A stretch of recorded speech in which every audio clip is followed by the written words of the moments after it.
Linha de Frente. Terça-feira, dia 8 de abril, o Linha de Frente está no ar. Comigo hoje na bancada estão a delegada de polícia e secretária de Segurança Urbana de Santos, doutora Raquel Galinatti, Diogo da Luz, Rodolfo Maris e Felipe Monteiro. Vamos começar falando, claro, sobre segurança pública.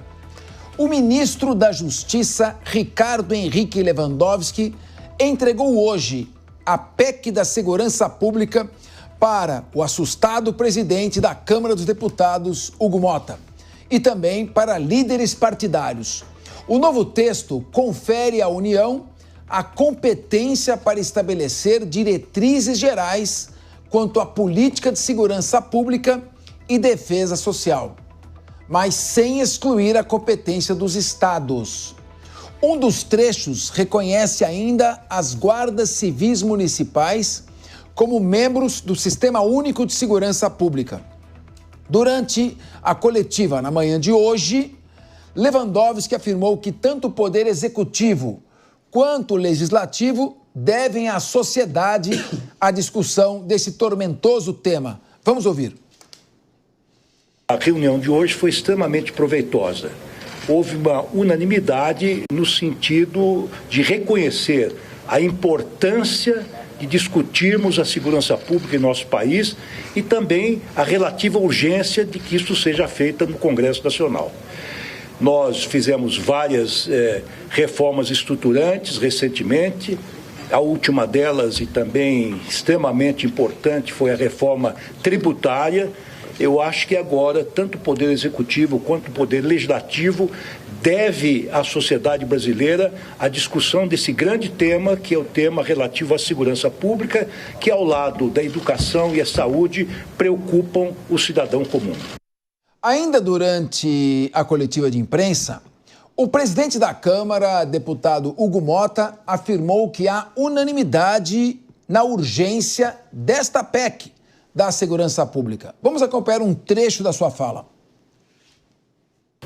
Uma convergência e uma unanimidade sobre a urgência de se tratar esse tema na Câmara dos Deputados. Importante dizer que todos os partidos estavam aqui representados, os partidos da oposição, os partidos da base aliada, e todos concordaram com a urgência da Câmara dos Deputados dar uma resposta para essa situação da segurança pública. O que muito nos animou, o que muito nos estimulou para que possamos dar essa resposta que a sociedade tanto nos cobra. Motta também afirmou que vai criar um grupo de trabalho permanente para discutir o tema da segurança pública. Roda sonora. Também acertamos com o próprio ministro Lewandowski e com os líderes que vamos criar um grupo de trabalho permanente para discutir a situação da segurança, para que além da PEC possamos também tratar de outras propostas que possam ajudar nessa resposta que a sociedade nos cobra nesse momento e poder, de certa forma, ministro, e eu sou médico, aqui fazer uma analogia àquilo que a segurança representa para o Brasil hoje. Se o Brasil fosse um paciente, eu diria, ministra Gleisi, que o nosso paciente está com um câncer grave. E para se tratar um câncer grave não será com remédios leves. Nós temos um paciente com câncer, com metástases, onde a violência e, infelizmente, o crime organizado se espalhou pelo Brasil todo e nós precisamos ser enérgicos nessa resposta. E o Congresso Nacional, vocês podem ter certeza, a Câmara dos Deputados não faltará, ministro Lewandowski, na resposta que a sociedade nos cobra. Muito bem. Doutora Raquel Galinatti, eu não sei há quanto tempo o Hugo Motta é médico, mas se o Brasil, usando a teoria organicista, o Brasil é um corpo com câncer em plena metástase, aí não tem cura. Aí a PEC não vai resolver absolutamente nada. Se a metáfora dele for para valer, não adianta essa PEC. Quais são os pontos positivos da PEC na sua avaliação? E se nós podemos depositar a nossa esperança de que passaremos a andar seguros nas ruas logo após a sua aprovação? Boa tarde, grande mestre, professor Fernando Capês, meus amigos de bancada, Diogo, Pepe, Rodolfo e, claro, a nossa audiência qualificada. Quando nós falamos em remédios para solucionar problemas equiparados a câncer dentro de um Estado que falamos democrático, parece muito mais um soro fisiológico do que realmente um tratamento de choque. Sabemos muito bem que existe a necessidade de estruturação das forças de segurança. Quando a PEC ela permeia falar de uma unificação de estratégias no combate ao crime organizado, já deveria estar sendo feito há muito tempo. Temos a lei do SUSP já implementada. Eu ainda tenho muito questionamento o porquê ainda não está sendo feito e é necessário uma PEC para efetivar e cumprir uma lei federal.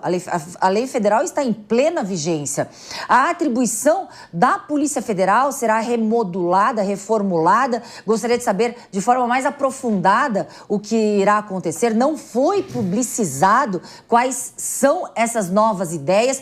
Me causa uma grande preocupação uma polícia ostensiva militar, porém no âmbito federal. Quais serão as atribuições dessa polícia militar? A gente sabe muito bem que a ostensividade e o combate ao crime, principalmente quando a gente fala em localidades, eles têm certas divergências regionais. E quando falamos numa polícia militar ostensiva, muito é a necessidade de solucionar os crimes de uma forma a sanar ostensivamente, estando localizada nas estratégias necessárias de acordo com a realidade local. E a polícia ostensiva, uma militar no âmbito federal, o que ela fará?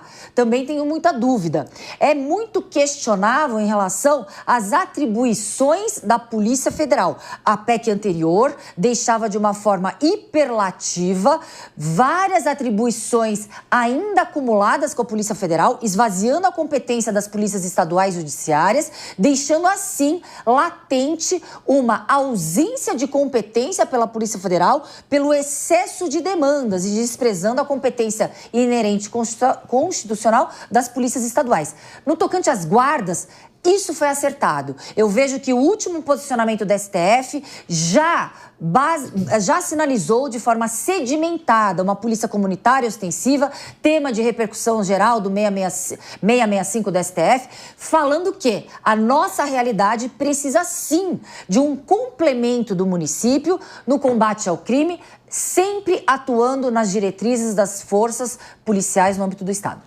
Muito bem. Diogo da Luz, a doutora Raquel Galinatti, uma especialista no assunto, elogia a PEC no aspecto de que vai conferir às guardas municipais não apenas a função de proteger os próprios municipais, mas também de uma força integrada, um sistema único de segurança.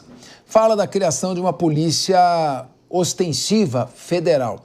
Duas perguntas eu quero te fazer. Número 1, polícia ostensiva federal. Nós temos aqui o Exército Brasileiro, as Forças Armadas subutilizadas, seja na Marinha, na proteção das fronteiras marítimas, na nossa Amazônia Azul, seja no Exército, que cedeu espaço por uma decisão normativa à Polícia Federal para proteger nossas fronteiras. A gente sabe que a Polícia Federal não tem efetivo suficiente para isso. Criar mais uma polícia, no momento em que nós temos com déficit fiscal aprofundado, nós estamos com uma dívida pública passando de 75% do PIB. Não vai resolver nada. Eu queria ouvir a sua opinião com relação à Guarda Municipal, se você acha interessante que as guardas municipais possam integrar as forças de segurança, aproveitando o contingente que já existe. E como é que fica essa questão? Nós deixamos o Exército dentro do quartel e as nossas fronteiras não vigiadas, enquanto criamos uma nova polícia com mais investimento? Sem dúvida. Boa tarde, Capês, colegas de bancada, especialmente você que nos acompanha. Eu fiquei muito preocupado com essa fala do ministro, mais preocupado que a Raquel. Talvez eu tenha tido uma interpretação diferente, porque o ministro falou em Guarda Civil Metropolitana. Parece-me que ele quer, como é mudança na Constituição, talvez até reverter a decisão do Supremo Tribunal Federal, porque o tribunal decidiu com base na Constituição. E se agora mudarem a Constituição, podem mudar o entendimento constitucional e as polícias municipais voltarem a ser apenas guardas civis metropolitanas com mais limitação. Eu tenho essa preocupação, espero ter entendido errado. Diogo, ela quer só a Raquel quer aproveitar, fazer um esclarecimento e depois volta para lá. O que foi, Raquel? Não, Diogo, pelo contrário, ele corrobora o que foi decidido no STF em tema de repercussão geral, tema 665 do STF, e que sedimenta as guardas municipais no tocante à sua legitimidade no policiamento ostensivo e comunitário.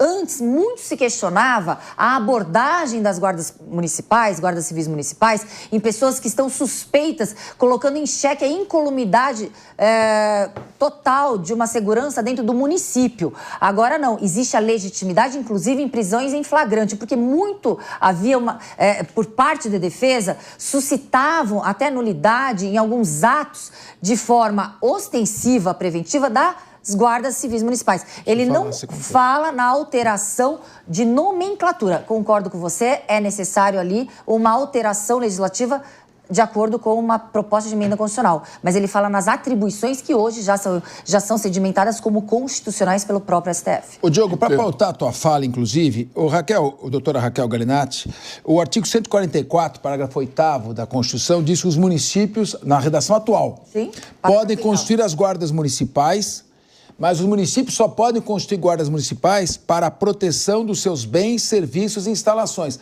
Não fala em constituir guardas municipais para o policiamento ostensivo. A PEC atinge este parágrafo 8º? Então, a PEC altera, inclusive tira do parágrafo 8º, colocando como inciso. As guardas civis municipais saem de parágrafos e tornam incisos, e o tema de repercussão geral do STF 665, ele coloca a legitimidade da atuação das guardas civis municipais no policiamento ostensivo comunitário, a proteção do patrimônio público municipal e da incolumidade pública municipal. Eu espero muito que seja isso, mas eu quero lembrar que não nos foi dado ainda ler essa PEC, nem mesmo aos governadores. Então, eu fico realmente com a pulga atrás da orelha de ouvir a fala do ministro, que muitas vezes uma fala quer dizer algo. Pode ter sido apenas uma distração. Agora, quanto à Polícia Ostensiva Federal, eu acho que, de novo, vai contra aquilo que eu acredito, que são as polícias municipais, as regionais e as estaduais. Polícias ostensivas federais normalmente são associadas a coisas que não me agradam nem um pouco. Os problemas de criminalidade estão nas nossas ruas, nos nossos bairros, e as polícias locais funcionam bem. São Paulo e Santos também têm dado um exemplo disso, com atuação muito maior. São Paulo, especialmente com Smart Sampa e mais atuação da, até então, Guarda Municipal, a Guarda Civil Metropolitana e agora a Polícia Municipal Paulistana, tem prendido muita gente, mais pessoas até que a polícia propriamente. E é isso que eu quero em todos os municípios que estejam estruturados. Fico preocupado quando ele dá essa escorregada e ainda fala em Polícia Federal ostensiva. Não é papel do federal fazer isso. Meu querido Felipe Monteiro, percebo você inquieto desde o início do programa. Eu pergunto a você, não está um clima de muito oba-oba? Toda vez que vai se fazer um plano de segurança, uma alteração normativa, se cria uma expectativa como se aquilo fosse trazer a solução, fosse o apanágio para a solução da segurança pública. Eu li o presidente da Câmara dos Deputados, sou médico, o segurança é um câncer em plena metástase, a PEC é a cura. Me lembra até aquele filme Stallone Cobra, em 83, você é o câncer, eu sou a cura. Lembra do Stallone? Eu queria, então, ouvir você, porque o que você achou do que está sendo falado aqui, do que nós estamos falando, da PEC? Por que você balança tanto a cabeça enquanto os outros falam? Eu não balanço cabeça nenhuma, Capês. Eu só tenho uma visão um pouco diferente em relação ao que foi colocado aqui. Até porque a segurança do Brasil está indo muito mal, né? E não está indo mal nesses últimos 4 anos, não. Sempre foi mal, né? Você pega os números, os indicadores de violência, eles estão aumentando ano após ano, né? Homicídio aumentou, furto aumentou, roubo aumentou, latrocínio aumentou, né? As organizações criminosas, PCC, Comando Vermelho, estão cada vez mais fortes. Temos que fazer algo, né? Ninguém em sã consciência vai achar que o Brasil está bom no modelo de segurança pública que está posto. E, infelizmente, quando você pega a Constituição de 88, né, você vê que o responsável pela segurança pública são os estados federados, né? E no modelo atual, infelizmente, de fortalecimento do crime organizado, né, o PCC não está só em São Paulo, não está só no estado, pelo contrário, está em todos os estados da federação, né? Mais que todos os estados da federação, eles estão em vários países, né, do mundo, né? Inclusive, a gente viu que o PCC tem convênio com a máfia italiana, com a máfia chinesa, né? Então, provavelmente, o líder máximo do PCC está agora lá em Miami, tomando teu champanhe, né? e comandando o PCC em vários estados da federação. Então, temos que mudar o modelo de combate ao crime organizado, sim, né? Apesar de eu achar que a questão é muito mais estrutural do que conjuntural, não dá para a gente tentar reverter a situação da segurança pública com o modelo atual, né? Sem sombra de dúvida. Fico imaginando, por exemplo, o secretário de Segurança Pública de São Paulo investigando o líder do PCC, está em outro estado. O que vai fazer? Vai ter que ligar para o secretário de Segurança de outro estado para abrir um inquérito contra o cara? Simples não, assim. Óbvio que não. Assim. Nós temos que realmente coordenar de forma muito melhor os Estados federados. Nós temos que coordenar também, né, entre outros países também, né, não só entre os Estados federados, né? O crime organizado é transestatal. Não é que é transestatal, Diogo, ele é transnacional, né? Então, esse modelo de segurança pública não permite o combate ao crime organizado. Então, eu vejo com bons olhos a tentativa, né, do Lewandowski, né, de fazer essa constitucionalização do sistema de segurança pública na Constituição Federal. E é bom lembrar o seguinte, até as pessoas falam que toda proposta do governo é ruim, né, tem um certo preconceito, mas essa proposta, né, foi feita pelo Raul Jungmann na época do Michel Temer, né? Ou seja, o negócio é suprapartidário, né? Não diz respeito ao governo do PT, ao governo do Lula, ao Lewandowski como ministro, pelo contrário, né? Isso é um desejo que perpassa diversos partidos políticos. Então, nós temos que parar com essa ideologia fracassada e sentar na mesa e tentar resolver o problema como nação, né? Então, eu vejo com bons olhos, sim, você tentar criar, né, um órgão, né, ou então criar uma estrutura que faça coordenação dos órgãos de modo a combater o crime, que não é mais localizado, pelo contrário, está em todos os lugares, né? Então, eu vejo com bons olhos isso, sim, Capês. E outro ponto importante, sim, que a proposta fala, não fala em criar uma polícia federal ostensiva. O que fala, de fato, é aumentar o escopo da Polícia Rodoviária Federal. Imagina o seguinte, o nome Polícia Rodoviária Federal, se o tráfico de drogas está na ferrovia, como não é rodovia, a polícia não pode entrar na situação. Então faz muito mais sentido colocar a Polícia Viária Federal para pegar todos os modais, né, e dar mais competência ampla para a Polícia Federal atuar contra o crime organizado. E outro ponto importante, só para finalizar, né, era um desejo e uma luta diária de todo mundo que luta para a segurança pública de qualidade, colocar e dar mais poder para a Guarda Civil Metropolitana. Então, essa PEC também vai nesse sentido ao fazer e concretizar o que o STF já decidiu. Mas, Pepe, o ponto é que, na verdade, essa PEC está centralizando mais poder no Planalto Central. E é isso que me desagrada. Eu quero descentralização. E se alguém vai me dizer que precisa mudar a Constituição para as polícias conversarem e discutirem sobre questões de o que está acontecendo lá e aqui, nesses tempos de hoje em dia, imagina, basta ver de novo a polícia paulistana, junto do Smart Sampa, ela tem a lista de todos condenados, prendeu gente condenada na Bahia, condenada no Amazonas, condenada no Paraná, prendeu aqui em São Paulo porque tem essa lista e as câmaras identificaram e prenderam. Precisamos de inteligência, integração na conversa. Vamos ouvir então o Rodolfo Maris, que ainda não falou. Muito bem. Rodolfo Maris, o PP fala aqui da integração da Polícia Rodoviária Federal. Mas o Ministério da Justiça cancelou o convênio que a Polícia Rodoviária Federal tinha com os GAECOS dos Ministérios Públicos Estaduais, inclusive interrompendo várias operações que estavam em andamento. Acaba ficando um pouco contraditório. Sim. Por outro lado, o 144, parágrafo 1º, inciso 1º, já diz que quando as infrações tiverem repercussão interestadual, já é competência da União através da Polícia Federal. Eu pergunto então a você, a PEC, quando ela se concentra muito mais em policiamento ostensivo, em vez de procurar articular força-tarefa, ela não se perde um pouco? Por que precisa de uma PEC, como diz o Diogo da Luz? Precisa de PEC?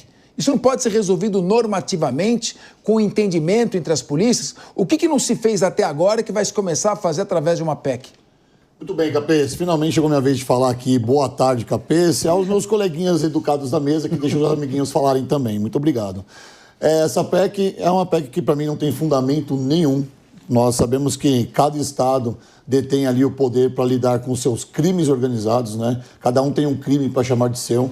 Quando o PP vem falar aqui que ele é a favor da PEC, que nós temos que um estado falar com o outro, parece que ele foge da realidade. Olha só o que o Diogo da Luz trouxe para nós aqui, falando da Smart Sampa, uma coisa tão simples, que custa tão pouco para os estados, sabe? Para colocar o Smart Sampa em todos os lugares não custa muito, mas sabe o que esse governo quer? É o Estado, Capês. Eu aprendo na faculdade que nós somos pró-réu. Aqui o Brasil, ele é pró-réu. Tudo que é a favor do criminoso é muito bem-vindo. Trazer uma PEC que vai trazer a união para tirar a força dos estados é exatamente isso que eu quero falar. Você pode refutar, Pepe, mas é verdade. Quer trazer a união para tirar a força dos estados. É isso que vai fazer. Quer colocar toda a segurança pública dentro de uma caixinha e quer padronizar o comportamento do policial, da força ostensiva. É inadmissível isso. Uma das coisas que a PEC traz é a integração entre os entes federativos. Isso é o quê? Se não é a União tentando intervir aqui na questão dos estados. Outra coisa, a SUSP ganha status constitucional, que hoje é inconstitucional, não tem. Ela ganha um poder muito maior do que o que já tem. Mudanças que atualizam as competências e estruturas, colocando, por exemplo, a Polícia Rodoviária Federal com uma nova competência e a Polícia Federal também, como se a Polícia Federal não tivesse mais nada para fazer. Como se a Polícia Federal estivesse lá o dia todo tomando café e sem fazer nada. Olha só que absurdo. Vamos dar mais trabalho para a Polícia Federal, já que eles não fazem nada. É o que diz essa PEC. E para finalizar, a questão da Guarda Municipal, que ganha novas atribuições, já está tramitando, e o STF já tem um entendimento sobre as competências da Guarda Civil Metropolitana. Quando você traz uma PEC que vai tentar confundir ainda mais a cabeça, é muito ruim isso. Me parece que o ministro, cheio da sua boa vontade em mostrar serviço, escreve uma PEC com algumas pessoas que parece que nem sabem do que estão falando sobre segurança pública. Será que o nosso DERIT foi consultado? Será que outras autoridades sobre a segurança foram consultadas? Essa é a grande questão e fica essa pergunta no ar. Para que serve essa PEC se não para tirar o poder dos estados?